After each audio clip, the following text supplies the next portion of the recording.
This is what the Mueller investigation is trying to find out. Were they the result of Russian hacking?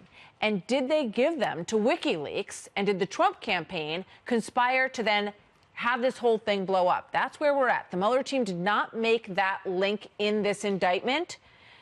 Stone says that they never will. There's no evidence of Russian collusion or WikiLeaks collaboration. I reject the idea that I coordinated at all between WikiLeaks and the Trump campaign. That is categorically false, and I intend to prove it at trial. So his arraignment is set for Tuesday. We bring in Michael Caputo, who has also been on the Mueller hot seat and says it was pretty much about Roger Stone when they questioned him. Michael, good evening. Good to have you here tonight. You know, when you look back at the chain of events here that we just went through and what lies at the heart of this, tell me a little bit about what you think, you call Roger Stone your best friend, correct?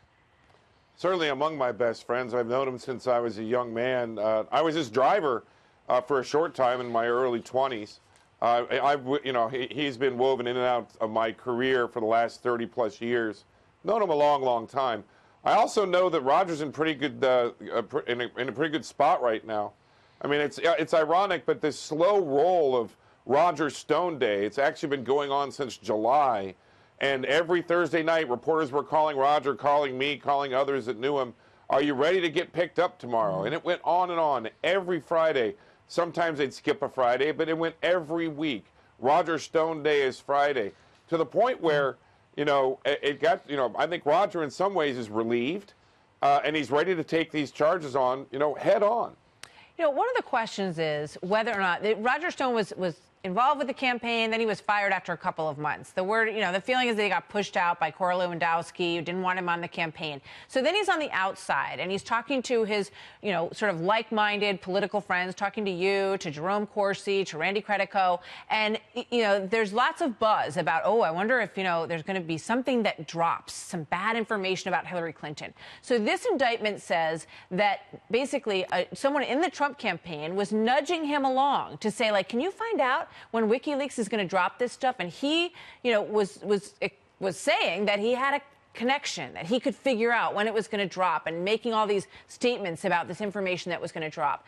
Was he doing that because he had direct information, that he had a link to the Russians, he knew when it was going to drop, or was he trying to sort of puff himself up and make himself useful to the campaign?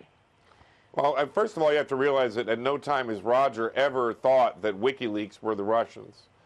Nor did he know at the time he was interacting for a brief period on Twitter that Guccifer was somehow connected to the Russians. Roger has argued this point and still does. So he was never at any time thinking he was talking to the Russians when he was trying to reach out to WikiLeaks. And we know now, at least from the proof that we've seen, and we'll find out through this trial, that nobody ever got in touch with WikiLeaks when it came to Roger trying to urge the contact of WikiLeaks through Jerry Corsi. Jerry Corsi has never once been in touch with WikiLeaks. Now, the person who was giving him, kind of background information, as Roger has always said, was an intermediary named Randy Credico. And Randy said things about Roger what Roger believes are incorrect. And Roger now states, and he has for weeks, that he has chapter and verse, emails, texts, metadata that prove both of these men are lying. I can tell you, when I sat down with Mueller's team, it was about collusion and conspiracy. Now it's about two men who are willing to lie about Roger Stone. I think that's about where we're at. Well, and also when you listen to the reports today and the way that the indictment was interpreted, and I read through the whole indictment this morning, and you listen to some of the takeaway from that some people were reporting today, they laid out a direct link that, this is clear now. It goes from Roger Stone to WikiLeaks to the Russians. But in fact, that is not laid out in this indictment as it exists. And I also just want to play one soundbite from an interview that Sean Hannity did with Julian Assange. I just submit this for people to take what they will from it at home. Watch this. Our source is not the Russian government. So, in other words, let me be clear. Russia did not give you the Podesta documents or anything from the DNC. That's correct. What did you make of that, Michael? I think that's what Roger believes as well. When the DNC documents came out, the emails that were purloined, I immediately thought it was Russia. I lived in Russia for many years. I was sent there by the Clinton administration, by the way, to meddle in their elections. I spent there a long time. And that's how I thought the Russians work. And I also thought that they had been so successful with their hacking and social media programs in Ukraine and such that they were soon going to turn it on the United States. And in the days that it happened, I thought that Barack Obama should do something about it. Roger didn't agree with that. Roger still believes to this day that what Julian Assange said in that interview, that he's not in any way related to the Russians.